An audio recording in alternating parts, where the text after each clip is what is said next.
سريع الحساب شديد العقاب عليم العذاب عزيز السلطان. ونشهد أن لا إله إلا الله وحده لا شريك له، ونشهد أن سيدنا وسندنا وحبيبنا وطبيب قلوبنا وأولانا ومولانا محمدا عبده ورسوله. أما بعد فأعوذ بالله من الشيطان الرجيم. بسم الله الرحمن الرحيم. ألهاكم التكاثر حتى زرتم المقابر، كلا سوف تعلمون ثم كلا سوف تعلمون، كلا لو تعلمون علم اليقين لترون الجحيم ثم لترونها عين اليقين ثم لتسألن يومئذ عن النعيم. بارك الله لنا ولكم في القرآن المجيد، ونفعنا وإياكم بالآياته وذكر الحميد. أستغفر الله ربي من كل ذنب وأتوب إليه، لا حول ولا قوة إلا بالله العلي العظيم. اللهم صل على محمد وعلى آل محمد كما صليت على إبراهيم وعلى آل إبراهيم إنك حميد مجيد. اللهم بارك على محمد وعلى آل محمد كما باركت على إبراهيم وعلى آل إبراهيم إنك حميد مجيد. यहाँ हम सब मुसाफिर हैं, यहाँ हम सब मुसाफिर हैं, कब्र आखिर ठिकाना। कोई आगे रवाना है, कोई पीछे रवाना। ला इलाहा इल्लल्लाह। मोहब्बत सकले पढ़ी ला इलाहा इल्लल्लाह, ला इलाहा इल्लल्लाह, ला इलाहा इल्लल्लाह, ला इलाहा इल्लल्लाह, ला इलाहा इल्लल्लाह, ला इलाहा इल्लल्लाह, ला इलाहा इल्लल्लाह मुहम्मदुर रसूलुल्लाह सल्लल्लाहु अलैहि वसल्लम। আমরা মেহেরবানি করে সামনের কাতারগুলো পূর্ণ করে বসি। আমরা সকলেই সামনের কাতারগুলো পূর্ণ করে বসি। মহান আল্লাহ জাল্লা শানুহু ওয়া আম্মা নওয়ানুহুর দরবারে লাখ কোটি শুকর ও সুজুদ যে আল্লাহ পাক রব্বুল আলামিন আপনাকে আমাকে মায়া করে মোহব্বত করে প্রতি সপ্তাহের ন্যায় এই সপ্তাহেও জুমার সালাত আদায়ের লক্ষ্যে আল্লাহর ঘর মসজিদে আসার বসার কিছু আলোচনা করার মতো শোনার মতো আল্লাহ পাক সুযোগ করে দিলেন। তাই সকলে অন্তরের অন্তঃস্থল থেকে শুকর আদায় করি আলহামদুলিল্লাহ। মুহতারাম মুসল্লি ভাইরা আমার, আমি আপনাদের সামনে খুতবাতে যে সূরাটি তেলাওয়াত করেছি সূরাটির নাম হলো সূরাতুত তাকাসুর। এই সূরাতুত তাকাসুর এটা কুরআন শরীফের 102 নম্বর সূরা। 114টি সূরা হতে 102 নম্বর সূরা যেটি কোরআনে, সেটি হলো সূরাতুত তাকাসুর। এই সূরাতুত তাকাসুর নাজিল হওয়ার কারণ কি, প্রেক্ষাপট কি? আল্লাহর নবী জনাবে মুহাম্মদুর রাসূলুল্লাহ সাল্লাল্লাহু আলাইহি ওয়াসাল্লামের যুগে সেই সময়ের লোকগুলো নিজেদের ক্ষমতার পাওয়ার, নিজেদের সহায় সম্পদ, নিজেদের ক্ষমতার জোর, এগুলো নিয়ে তারা বলাবলি করত, অহংকার করত। একটু অবসর সময় পাইলেই একজন আরেকজনের সাথে এই গপ করত।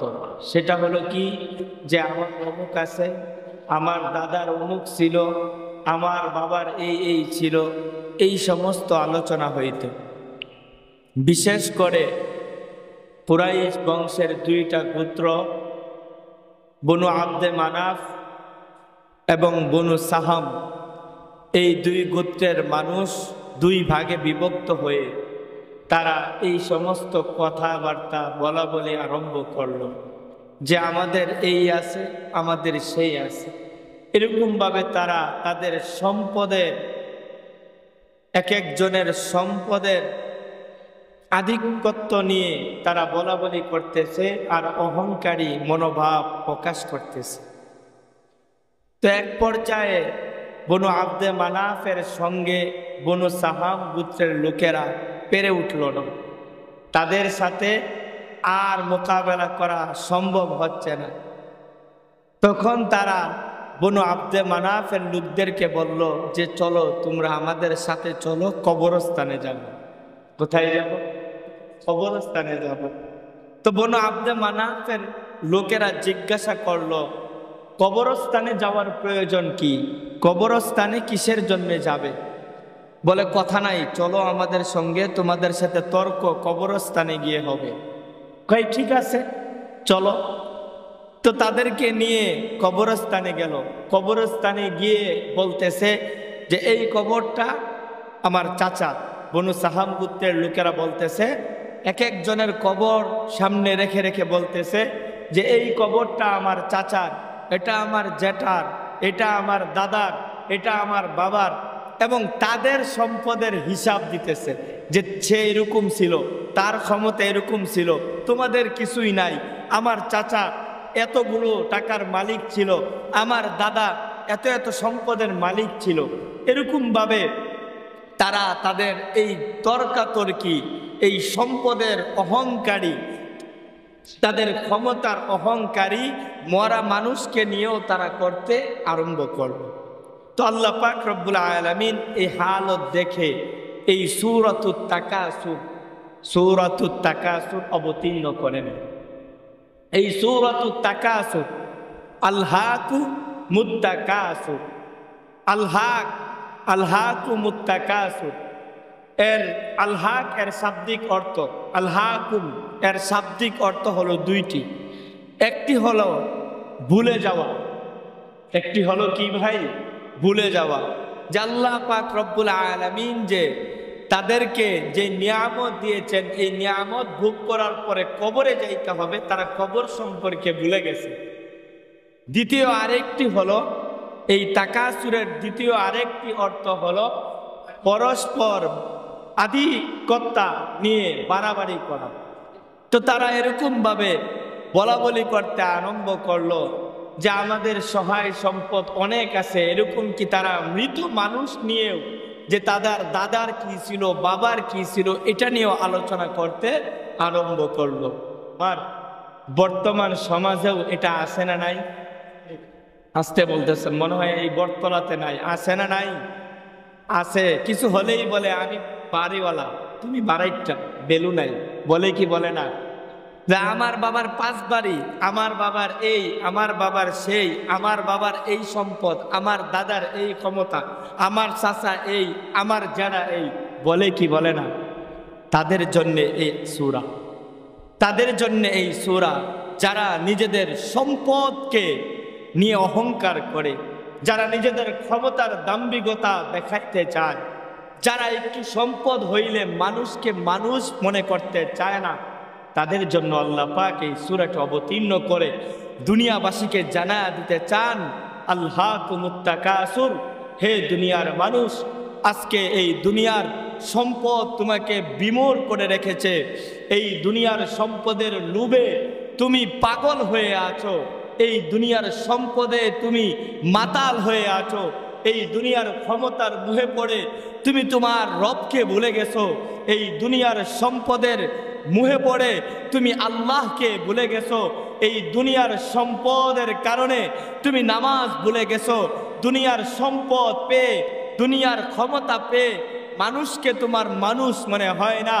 জেনে রাখো, আল্লাহকুমুত তাকাসুর হাত্তা যুরতুমুল মাকাবির, এরকম ভাবে দুনিয়ার এই ব্যতিব্যস্ততাই এক সময় তোমাকে কবর পর্যন্ত পৌঁছায় দিবে। হাত্তা যুরতুমুল মাকাবির, তোমাকে এই দুনিয়ার ব্যস্ততাই একটা সময় কবর পর্যন্ত পৌঁছায় দিবে। যখন তুমি কবরে যাবে তখন তুমি বুঝতে পারবে তুমি কত বড় নাফরমান ছিলে, তুমি কত বড় নিমুখ হারাম ছিলে, তুমি কত বড় অহংকারী ছিলে। কবরে যখন তুমি যাবে, হাত্তা যুরতুমুল মাকাবির কাল্লা সাউফা তা'লামুন, আল্লাহ বলেন 2 ভাবে তোমাকে জানানো হবে তুমি কত বড় নাফরমান, তুমি কত বড় অহংকারী। তোমার শাস্তি 2 জায়গায় তোমাকে দেওয়া হবে। কাল্লা সাউফা তা'লামুন, 1 নাম্বার কবরে তোমাকে শাস্তি দেওয়া হবে, কবরে তোমাকে পাকড়াও করা হবে, কবরে তোমাকে গ্রেফতার করা হবে, কবরে তোমার এই অহংকারের জন্য তোমাকে জবাব দিতে হবে, তোমাকে শাস্তি ভোগ করতে হবে। আজকে দুনিয়ার বাড়ি, আজকে দুনিয়ার বাড়িওয়ালা, দুনিয়াতে গাড়িওয়ালা, দুনিয়াতে তুমি সামান্য একটু ক্ষমতা পেয়েছো বিদায়, যার ক্ষমতা নাই মজলুমের উপর তুমি জুলুম করতেছো।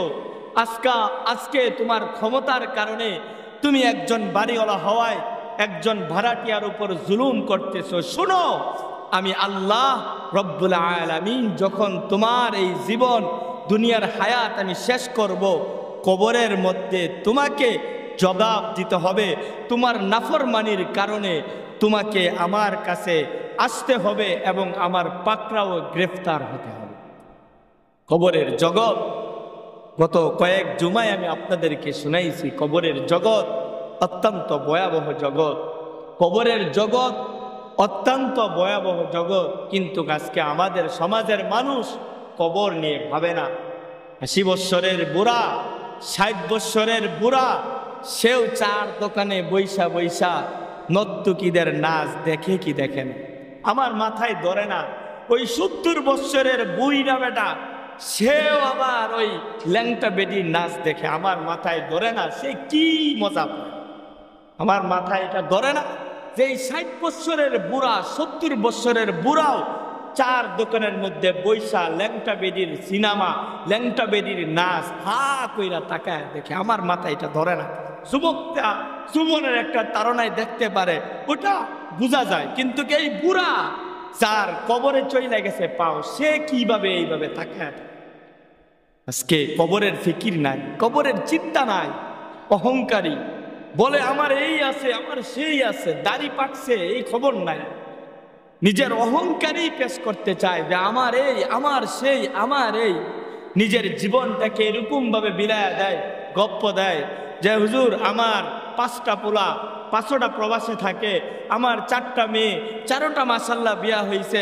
হুজুর জীবনে একটা স্বপ্ন ছিল বাড়ি করমু, আলহামদুলিল্লাহ আল্লাহ পাকের ইচ্ছায় বাড়ি করছি। হুজুর বাবায় দাদায় মুচ্ছে, হ্যাঁ প্রস্রাব করছে বাবায় দাদায় মাটির মধ্যে, আলহামদুলিল্লাহ আমি টাইসে প্রস্রাব করি। বলে কি বলে না? হ্যাঁ টাইসে প্রস্রাব করে। হ্যাঁ প্রস্রাব কই করে?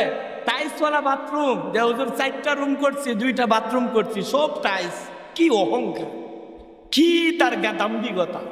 ও মুহতারাম ভাই, কবরের চিন্তা নাই, কবরের চিন্তা নাই। সে জানে না যে সে যতই টাইস করুক, যতই সুন্দর বিল্ডিং করুক, যত যাই করুক, যত হ্যাঁ এসি লাগাক, যত যাই করুক, যত সুন্দরই করুক, তার ঠিকানা কবর, তার ঠিকানা মাটির ঘর, তার ঠিকানা বাসের ছাউনি। সে জানে না। সে যদি জানতো তাহলে এই অহংকারী ভাব দেখাইতো না, সম্পদ নিয়ে সে অহংকার করত না, সম্পদ নিয়ে সে বাড়াবাড়ি করত না। তো আল্লাহ ঘোষণা দিয়ে বলেন, নাফরমান কাল্লা সায়ালামুন, তুই কবরে যখন আসবি, তুই কবরে যখন আসবি, তখন আমি আল্লাহর কাছে তোর জবাব দিতে হবে। তোর নাফরমানির কারণে আমি আল্লাহর কাছে তুই পাকড়াও হবি, গ্রেফতার হবি, কবরের শাস্তি তোকে ভোগ করতে হবে। আল্লাহ বলেন এই হলো 1 নাম্বার। দ্বিতীয়, এখানেই ক্ষান্ত না, দ্বিতীয় আরেকবার আমি আল্লাহ তোকে জিজ্ঞাসিত করব, তোর নাফরমানির কারণে দ্বিতীয়বার আবার আমি আল্লাহ তোকে শাস্তি দিব। আল্লাহ বলেন সুম্মা কাল্লা সায়ালামুন, হাসরের মাঠে জাহান্নামের মাধ্যমে আমি আল্লাহ তোর নাফরমানির কারণে তোকে আবারও আমি আল্লাহ শাস্তি দিব। তোর অহংকারী, তোর দাম্ভিকতা, তোর ক্ষমতার জোর, তুই বহু বইলা বইলা বেড়াস, এইগুলোর কারণে আমি আল্লাহ সুম্মা কাল্লা সায়ালামুন, দ্বিতীয়বার আবারও আমি আল্লাহ তোকে পাকড়াও করব, গ্রেফতার করব। ও মুহতারাম মুসল্লি ভাইয়ারা আমার, ও মুহতারাম মুসল্লি ভাইয়ারা আমার, আজকে আমি আপনি দুনিয়া নিয়ে পড়ে আছি, দুনিয়া নিয়ে আমি আপনি 24টা ঘন্টায় ব্যতিব্যস্ত হয়ে আছি। সামান্য একজন বুট বেচে, সে ওই বুট বেচে কিন্তু নামাজ পড়ার সময় হয় না। চার দোকানদারি করে সামান্য, তারপরেও তার নামাজ পড়ার সময় হয় না, মসজিদে আসার সময় হয় না। সে একজন গার্মেন্টসের শ্রমিক, 15-20 হাজার টাকার চাকরি মাত্র, এই চাকরির পিছনে এমন ছুটা ছুটছে যে সে তার মালিকের পায়ে সিজদা করার সময় হয় না। সে তার মালিকের পায়ে, হ্যাঁ মালিকের পায়ে সিজদা করার মতো সময় তার হয় না। আজকে আমাদের যুবক মোবাইলের পিছনে নিজের জীবন শেষ করে দিয়েছে। 20,000 13,000 একটা টাকার মোবাইল। যুবক ভাই, তুমি এই মোবাইলের পিছনে নিজের জীবন শেষ করে দিলা। এই সামান্য 20,000 টাকার এক মোবাইল, রাত নাই দিন নাই, রাত 3টায় যুবক সজাগ, ঘুমায় না, রাত 3টা পর্যন্ত মোবাইল টিপে, 4টা পর্যন্ত যুবক মোবাইল টিপে। কি দেখে? এমবি আর চার্জ আছে তো যুবকের আর কিছু প্রয়োজন নাই, যথেষ্ট। একটু সময় হয় না যে আল্লাহর কুদরতি পায়ে এসে সেজদা করার, নামাজ পড়ার সময় তার হয় না। আল্লাহ বলেন সুম্মা কাল্লা সায়ালামুন, নাফরমান, তোর নাফরমানির এই শাস্তি দ্বিতীয়বার আবার তোকে জাহান্নামের মাধ্যমে তোকে পাকড়াও করা হবে। তোকে জাহান্নামের মাধ্যমে এই নাফরমানির সাজা তোকে ভোগ করতে হবে। এজন্যই ও মুহতারাম ভাই, মালিকের দেওয়া এত এত নিয়ামত ভোগ করি, মালিকের দেওয়া এত এত নিয়ামত খাই, এত এত নিয়ামত ভোগ করি, মালিকের পায়ে 5 বেলা সেজদা দেওয়ার মতো তৌফিক হয় না। এর চেয়ে পুরা কপাল আর কার হইতে পারে? আজকে এর চেয়ে পুরা কপাল আর কার হইতে পারে? আজকে যদি দুনিয়াতে বলা হয় যে 200 টাকা দিমু, বাথরুমের টাঙ্কির মধ্যে নাইমা যায়, আছে না নাই? 1000-2000 টাকার জন্য বাথরুমের টাঙ্কির মধ্যে নামে, এরকম লোক আমাদের সমাজে অভাব নেই। কিন্তু মালিক কোটি কোটি টাকার সম্পদ আপনার জিসিমটার মধ্যেই, আপনার শরীরটার মধ্যেই দিয়া রাখছেন, কিন্তু সেই মালিকের কুদরতি পায়ে 10টা মিনিট সময় দেওয়ার সুযোগ হয় না। রাতে 10টা বাজে ঘুমায়, 10টা 11টা 12টা 1টা 2টা 3টা 4টা 5টা আল্লাহ ডাকে যে আসো নামাজের দিকে আসো, আসসালাতু খায়রুম মিনান নাওম, মুয়াজ্জিনের মাধ্যমে আল্লাহর ঘোষণা আল্লাহ ডাকে, সে ঘুমায় থাকে। নাফরমান সে ঘুমায় থাকে, সে মনে করে ওটার মধ্যেই সাথ, এটাই তার জীবনের সফলতা মনে করে যে জাগ্রত হয়ে গেলে ঘুম ভাঙলে আমার স্বাস্থ্য নষ্ট হয়ে যাবে। না ভাই না, আল্লাহ পাক রব্বুল আলামিন কিসের জন্য আমাকে সৃষ্টি করেছেন? মালিকের নিয়ামত খাওয়ার পরেও মালিকের নাফরমানি করতেছি, মালিকের ইবাদত করতেছি না, এর জন্য আল্লাহর কাছে কি জবাব দিব? জাহান্নাম সহ্য করতে পারবো কিনা একটু ভাবা চাই, একটু ভাবা উচিত। আজকে কত নামাজ আমার আপনার থেকে মিস হইল, কত নামাজ জীবনে ছাড়ছি, কত নামাজ জীবনে ইচ্ছাকৃতভাবে ত্যাগ করলাম, কত গুনাহ চোখের মাধ্যমে করলাম। কিয়ামতের দিন এই চোখ আপনার বিপক্ষে সাক্ষী দিবে। কত নর্তকীর নাচ গান আপনি এই চোখের মাধ্যমে দেখছেন, এই চোখ আপনার বিরুদ্ধে দাঁড়ায় যাবে। কত হাত দিয়ে আপনি কত মানুষকে জোর জবরদস্তি করে টাকা আত্মসাৎ করেছেন, এই হাত আপনার বিরুদ্ধে দাঁড়ায় যাবে। পা দিয়ে আপনি গিয়েছেন, ওই পা আপনার বিরুদ্ধে দাঁড়ায় যাবে। জবানে মিথ্যা কথা বলেছেন, মিথ্যা বলার জন্য এই জবান আপনার বিরুদ্ধে দাঁড়ায় যাবে। চাই যে এই মালিকের নিয়ামত ভোগ করতেছি, মালিকের পায়ে সেজদা করতেছি কিনা, মালিকের ইবাদত বন্দেগী করতেছি কিনা। আল্লাহর নবীর সাহাবী হযরতে ওমর ফারুক রাদিয়াল্লাহু তাআলা আনহু, মুসলমানদের দ্বিতীয় খলিফা, আশারায়ে মুবাশশারাদের মধ্যে একজন। 10 বছর তিনি খেলাফতের দায়িত্ব পালন করেছেন। কয় বছর ভাই? 10 বছর তিনি খলিফা ছিলেন, বাদশা ছিলেন। 10.5 বছর, 10.5 বছর তিনি খেলাফতের দায়িত্ব পালন করেছেন। 10.5 বছর তিনি মুসলমানদের বাদশা ছিলেন, খলিফা ছিলেন। ফজরের নামাজের ইমামতি করবেন রাত্র, ফজরের নামাজের সময় তো একটু অন্ধকার ভাব থাকে, তাই না? ফজরের নামাজের সময় অন্ধকার ভাব থাকে। তো হযরত ওমর ফারুক রাদিয়াল্লাহু তাআলা আনহু ফজরের ইমামতি করবেন। এমন সময় এক মুশরিক, সেও মুসলমানদের ভেষ দইরা, চাদর গায়ে দিয়া, চাদর মুড়ি দিয়া, মাজার মধ্যে একটা চাকু নিয়ে আসছে, খঞ্জর নিয়ে আসছে। খঞ্জর নিয়ে আইসা চাদর দিয়া ঢাইকা সে প্রথম কাতারের মধ্যে দাঁড়ায়া যখনই হযরতে ওমর সূরাতুল ফাতিহা শেষ করলেন, সঙ্গে সঙ্গে একটা না দুইটা না 8টা থেকে 10টা তার পেটের মধ্যে আঘাত করল। হযরতে ওমরের বুড়িটা মাটিতে পড়ে গেল। কিতাবের মধ্যে লেখা হয়, মুরগি যেমন ছটফট করে হযরতে ওমর ছটফট করতেছেন। হযরতে ওমর, তার পিছনে হযরতে আব্দুর রহমান ইবনে আউফ। হযরতে আব্দুর রহমান ইবনে আউফ আশরায়ে মুবাশশারাদের মধ্যে একজন। জান্নাতের সার্টিফিকেট যে 10 জন সাহাবী দুনিয়াতে পেয়েছেন, এরকম একজন সাহাবী হযরতে আব্দুর রহমান ইবনে আউফ। হযরতে আব্দুর রহমান ইবনে আউফকে টান দিয়া সামনের দিকে ইমামতির জন্য বাড়ায়া দিলেন, আর বললেন, হে আব্দুর রহমান, তুমি নামাজ ছাড়বা না, আগে নামাজ শেষ করো, এরপরে যা করার করো, কিন্তু নামাজ ছাড়িও না। ও মুহতারাম ভাই, চিন্তা করে দেখেন, আজকে আমি আপনি সামান্য উজুরের কারণে নামাজ ছেড়ে দেই, সামান্য ব্যস্ততার কারণে নামাজ ছেড়ে দেই, সামান্য ব্যস্ততার কারণে নামাজে আসি না, জামাতে হাজির হই না। অথচ আল্লাহর নবীর সাহাবী, আশরায়ে মুবাশশারাদের মধ্যে একজন এবং মুসলমানদের দ্বিতীয় খলিফা, এবং যার ব্যাপারে আল্লাহর হাবিব বলেন, লাউ কানা বাদি নবিয়্যান লাকানা ওমর, আমার পরে যদি কেউ নবী হয় তাহলে সেটা হলো হযরতে ওমর। আর সেই হযরতে ওমরের মৃত্যু সজ্জায়, তার শরীরের মধ্যে রক্ত, তার শরীর থেকে রক্ত ঝরতেছে, এরকম অবস্থায় মৃত্যুবরণ করে ফেলবে, তারপরেও বলতেছে নামাজ নামাজ। আজকে আমি আপনি সামান্য একটু অজুহাত দেখায়া মালিকের পায়ে সেজদা দেই না, সামান্য অজুহাত দেখায়া নামাজ পড়ি না। ও আমার যুবক ভাইয়েরা, ও আমার বৃদ্ধ বাবারা, আমি জানি না কি ভাষায় বললে আপনারা বুঝবেন। আমি আল্লাহর কাছে সবসময় এই দোয়া করি, আল্লাহ, আমি কিভাবে বুঝাইতে পারবো মানুষকে, এই শক্তি আমাকে দিও। আল্লাহ, আমাকে এমন ভাষা তুমি দাও যেই ভাষায় বললে মানুষরা সহজে বুঝবে, যুবকরা বুঝবে, আমার বৃদ্ধ বাবারা বুঝবে, তারা নামাজি হবে, তারা আখিরাত চিনবে, আল্লাহ চিনবে, আখিরাত বুঝবে, রসুল চিনবে। এই যে নামাজ, এই নামাজই হলো মুসলমানদের বড় পরিচয়। মুসলমান বুঝে না এই নামাজ। আমরা তো মনে করি আমাদের সমাজে এখন নতুন একটা কুসংস্কার আছে, মনে করি মুসলমানি করাইলেই মুসলমান। এটা মনে করি কি করে না? মুসলমানি বুঝান নাই? হ্যাঁ, মুসলমানি খতনা, এই খতনা করাইলেই আমরা মনে করি কি হয়েছে, সে মুসলমান হয়েছে। এটা ভুল কথা। কোরআন হাদিস কোনো কিতাবের মধ্যে এটা পাইবেন না যে খতনা করাইলে মুসলমান হয়।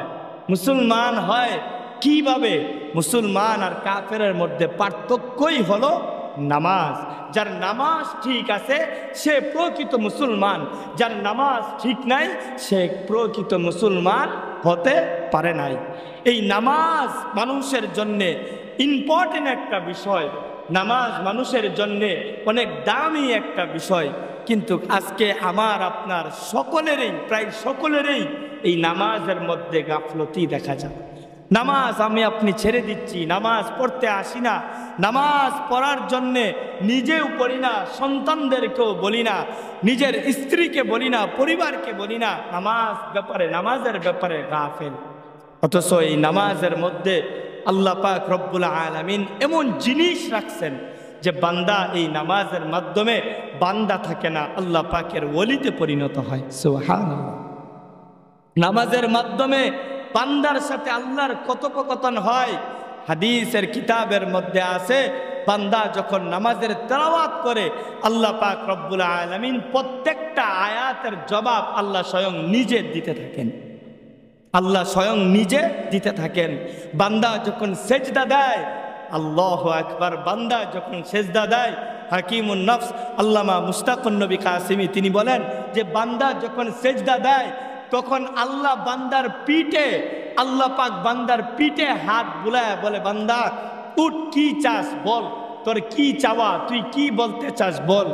বান্দা যখন তাশাহুদের হালতে বসে তখন কি পড়ে?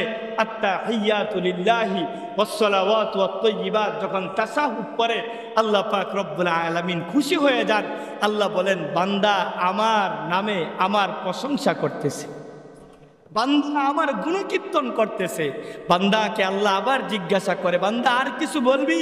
তখন বান্দা দুরূদ যখন পড়তে আরম্ভ করে, আল্লাহুম্মা সাল্লি আলা মুহাম্মাদি ওয়া আলা আলি মুহাম্মাদ কামা সাল্লাইতা আলা ইব্রাহিম ওয়া আলা আলি ইব্রাহিম ইন্নাকা হামিদুম মাজিদ, আল্লাহুম্মা বারিক আলা মুহাম্মাদি ওয়া আলা আলি মুহাম্মাদ কামা বারাকতা আলা ইব্রাহিম ওয়া আলা আলি ইব্রাহিম ইন্নাকা হামিদুম মাজিদ। আল্লাহ খুশি হয়ে বলেন, আমার বান্দা শুধু আমার প্রশংসা করেই ক্ষান্ত না, আমার বন্ধুর প্রশংসা করতেছে। এরপরে আল্লাহ আবার জিজ্ঞাসা করে, বান্দা আর কি বলবি বল? তখন বান্দা বলে, আল্লাহুম্মা ইন্নী যালামতু নাফসি, আল্লাহ আমি আমার নিজের উপর অনেক বড় জুলুম করেছি। আয় আল্লাহ, আমি আমার নিজের উপর অনেক অন্যায় করেছি। আয় আল্লাহ, 80 বছর আমার হয়ে গেছে, 80 বছরে এমন দুনিয়াতে কোনো গুনাহ নাই যে গুনাহ আমি করি নাই। 60 বছরের জিন্দিগিতে এরকম কোনো গুনাহ নাই যে গুনাহ আমি করি নাই। 70 বছরের হায়াতে এমন কোনো দিন যায় নাই যেই দিনে তোমার নাফরমানি করি নাই। এই নিজের নাফরমানির কথাগুলো যখন আল্লাহর কাছে বলে, আল্লাহুম্মা ইন্নী যালামতু নাফসি যুলমান কাসীরা, আল্লাহ তখন বলে, বান্দা চাস কি? আর তখন বান্দা বলে, ওয়ালা ইয়াগফিরুয যুনুবা ইল্লা আনতা, আল্লাহ চাইবো আর কি, তোমার কাছে ক্ষমা চাই। আল্লাহ বলেন, বান্দা তুই ক্ষমা চাইছস, যা আমি আল্লাহ তোর জীবনের সমস্ত গুনাহ ক্ষমা করে দিলাম। এটাই হলো নামাজ, এটাই হলো নামাজ, এটাই হলো নামাজ। ও মুহতারাম ভাই, আসুন আজকে থেকে এই অঙ্গীকার করি, দুনিয়া নিয়ে আজকে আমি আপনি ব্যস্ত হয়ে আছি। একটু চিন্তা করে দেখেন, এই দুনিয়ার মতোই থাকবে। এখন আপনার মৃত্যু হয়ে যাক, ঘণ্টাখানিকের মধ্যে আপনার গোসল শেষ, কাফনের কাপড় পরায়া দিবে। সুন্দর ভালো জামার কাপড় ব্যবহার করতেছেন, ভালো কাপড়ে জামা বানাইছেন, ওই জামা 600-700 টাকার গজের কাপড়টা খুলে ওই 150-130-80 টাকা গজের কাপড়, সাদা কাপড় আপনার শরীরে পরাইবে, সাদা কাপড় আপনার শরীরে পরাইবে। আপনাকে গরম পানি বড়ই পাতা দিয়ে গোসল করাইবে। আপনাকে গোসল করায়া 3.5 হাত ভরে, আপনি ছিলেন এসিওয়ালা রুমের মধ্যে, ওই এসিওয়ালা রুম থেকে আপনাকে বের করে, আপনি 5 তলার উপরে ছিলেন, আপনাকে 5 তলা থেকে নামায়া আপনাকে একটা 3.5 হাত মাটির ঘর কবরের মধ্যে নিয়ে রাখবে। ও ভাই, একটু চিন্তা করে দেখেন, আপনি একটু চিন্তা করে দেখেন, আজকে আপনার মৃত্যু হয়ে গেল, 20 বছর পরে আইসা যদি নাতিকে জিজ্ঞাসা করেন, ছেলেকে জিজ্ঞাসা করেন, হে আমার নাতি, হে আমার ছেলে, আমার ফার্নিচার গুলা কই? নাতি আর ছেলে বলবে, বাবা দাদা এটা এখন চলে না, এটা এখন কি হয় না, চলে না, এটা এই যুগে চলে না। অথচ আপনি এই ফার্নিচার 70,000, 80,000, 1 লাখ, 1.5 লাখ টাকা দিয়া কিনছেন। 20 বছর পরে আপনি যদি উঠতে পারতেন আর নাতিকে আইসা যদি জিজ্ঞাসা করেন, নাতি আমার সেই দামি সোফা কই? নাতি বলবে, দাদা এটা আগের মডেল, এটা এখন আর চলে না, এটা চলে না। নাতি বলবে, বাবা বলবে, এটা চলে না। এরকম ভাবে আপনার কথাগুলোর জবাব এরকমই আসবে। আর আজকে আপনি আল্লাহকে ভুলে, যেই আল্লাহ আপনাকে সৃষ্টি করলেন, যেই আল্লাহ এত এত নিয়ামতের মধ্যে আপনাকে আমাকে ডুবায় রাখলেন, সেই আল্লাহকে ভুলে আজকে আমি আপনি দুনিয়ার সামান্য বুট নিয়ে পইরা আসি, দুনিয়ার 20,000 টাকার চাকরির পিছনে পইরা আসি, চাকরির পিছনে এমন ছুটা ছুটছি যে নামাজের খবর নাই। আমি তো দেখছি, আমি আমার নিজের চোখে দেখছি, বৃষ্টির পানি বন্যার মতো হয়ে গেছে, কাশপুরের রাস্তাঘাট ডুবে গেছে। এই ডুবা রাস্তার মধ্যে 20,000, 25,000 টাকার চাকরির জন্য আমার মা বোনরা পর্যন্ত এই নোংরা পানি পাড়ায় পাড়ায় গার্মেন্টসে যাইতেছে। আমি আমার চোখকে অবিশ্বাস করাইতে পারবো না। তারা এই বাথরুমের পানি পাড়ায়া ওই 20,000 টাকা চাকরির জন্য যাইতেছে। আমার যুবকদেরকে আমি দেখছি, আমার ভাইদেরকে আমি দেখছি, বাথরুমের পানি পাড়ায়া ওই গার্মেন্টসে যাইতেছে, কিন্তু মসজিদে আসে মসজিদে আসে না, কারণ মালিককে সেজদা দেওয়ার সময় তার নাই। আজকে সে তার হাজিরা মিস হয়ে যাবে, এই জন্য পানি পাড়ায় সে যাইতেছে, বীজে সে যাইতেছে, কিন্তু আজকে মসজিদে সে সামান্য একটু বাতাস চালু হয়েছে, মসজিদে আসে না। এখন জামাত তরক করা যাবে, ফতুয়া দেয়া দেয়, এখন জামাত তরক করা যাবে, এখন জামাত ছাড়া যাবে না। ভাই না, অনুরোধ, আপনার দুটো পায়ে হাত রেখে বলি, নামাজটা ঠিক রাখুন। কারণ হাদিস কুরআন পড়লে এটাই দেখা যায়, আল্লাহর হাবিব বলেন এই উম্মত যদি নামাজটা ঠিক রাখতে পারে, আল্লাহর হাবিব বলেন এই উম্মত যদি নামাজ ঠিক রাখতে পারে, আমি নবী তো শেষ নবী, আল্লাহ আমাকে বিশেষ কিছু পাওয়ার দিবেন, আমি ওই পাওয়ারে আমার উম্মত নিয়ে আমি জান্নাতে যাব, আমি আমার উম্মত নিয়ে জান্নাতে যাব। এজন্যই মুহতারাম ভাই, নামাজের প্রতি পাবন্দী হন। দুনিয়ার অহংকারী ভাব, দুনিয়ার তাকাব্বুরি ভাব, দুনিয়ার ক্ষমতা চিরস্থায়ী না। আজকে চিন্তা করে দেখেন, যারা এই দুনিয়ার ক্ষমতার অপব্যবহার করেছিল, আবু জাহেল, উতবা, সাইবা, তারা আজকে কোথায়? 1400 বৎসর প্রায় বা তার চেয়েও বেশি আবু জাহেল কবরের মধ্যে শুয়ে আছে, 1400 বৎসর কবরে শুয়ে আছে। উতবা, সাইবা, তারা 1400 বৎসর কবরে আছে। এরপরে আখিরাত আরম্ভ হবে। কবরের জগতের শুরু আছে, শেষও আছে, কিন্তু এরপরে আরেকটা জগৎ, যেটা আল্লাহ পাক কুরআনের মধ্যে ঘোষণা দিয়ে বলেন, আলহাকুমুত তাকাসুর হাত্তা যুরতুমুল মাকাবির কাল্লা সাউফা তা'লামুন। কবরের জগতে তোমাকে পাকড়াও করা হবে, তোমার নাফরমানির কারণে কবরের জগতে ফার্স্ট টাইম তোমাকে আযাব দেওয়া হবে, তোমাকে জিজ্ঞাসা করা হবে। আল্লাহ আবার ঘোষণা দিয়ে বলেন, সুম্মা কাল্লা সায়ালামুন। বান্দা, এই কবরেই শাস্তি দিব শুধু তাই না, তোমার নাফরমানির শাস্তি শুধু তুমি কবরেই ভোগ করবে তাই না, সুম্মা কাল্লা সায়ালামুন, অতঃপর তুমি হাসরের মাঠে আবারও জাহান্নামের মাধ্যমে তুমি আবারও ভোগ করবে। আজকে দুনিয়ার তাকাব্বুরি যারা করত, অহংকারী যারা করত, এই আবু জাহেল, উতবা, সাইবা, তাদের অস্তিত্ব কোথায়? তাদের অস্তিত্ব বিলীন হয়ে গেছে, তারা নাস্তে নাবুদ হয়ে গেছে। তাদের অবস্থাতে এরকম ছিল, ফেরাউন নিজেকে খোদা পর্যন্ত দাবি করেছিল। আজকে কই? আজকে তার ক্ষমতা কই? এজন্যই আল্লাহ পাক রব্বুল আলামিন ডাক দিয়ে কিয়ামতের মাঠে বলবেন, লিমানিল মুলকুল ইয়াউম। আল্লাহ এই কিয়ামত যখন ঘটাইবেন, আজরাইলের মৃত্যুর পরে, গত সপ্তাহে আপনাদেরকে শোনাইছিলাম, আজরাইলের মৃত্যুর পরেও আল্লাহ পাক রব্বুল আলামিন বলবেন, লিমানিল মুলকুল ইয়াউম, আজকের এই দিনের রাজত্ব কার? আজকের দুনিয়ার অহংকারী বাদশারা কোথায়? আজকের দুনিয়ার অহংকারী শাসকবর্গ কোথায়? আজকের দুনিয়ার অহংকারী লোকগুলো কোথায়? যারা দুনিয়াতে অনেক দাম্ভিকতা করত, যারা নিজেদের দুনিয়াতে বাড়ির ক্ষমতা দেখাইতো, সম্পদের ক্ষমতা দেখাইতো, গাড়ির ক্ষমতা দেখাইতো, বংশের ক্ষমতা দেখাইতো, আজকে কোথায়? আজকে তাদের অস্তিত্ব কোথায়? আল্লাহ পাক রব্বুল আলামিন বলবেন লিল্লাহিল ওয়াহিদিল কাহ্হার, আজকের দিনের ক্ষমতা একমাত্র আমি আল্লাহ। আজকের দিনের ক্ষমতা একমাত্র আমি আল্লাহ। এজন্যই ও মুহতারাম ভাই, ও মুহতারাম ভাই, দুনিয়া অহংকারীর জায়গা না। দুনিয়াতে অহংকার করা এটা মানুষ থেকে শোভা পায়ও না। কারণ একটু শরীরটা শুকনা হইলে একটু নূক দিয়ে আসল দিয়া দেখেন, একটু নূক দিয়ে আসল দিয়া দেখেন, শরীর থেকে মাটির একটা রেখা বের হয়, মাটির একটা রেখা বের হয়। এই মাটির শরীর মাটিতেই মিশে যাবে। আজকে আপনি যেই শরীর দিয়ে শরীরের শক্তিতে গরম দেখাইতেছেন, এটা এক সময় মাটিতেই মিশে যাবে, শুধু বাকি থাকবে আপনার আমল।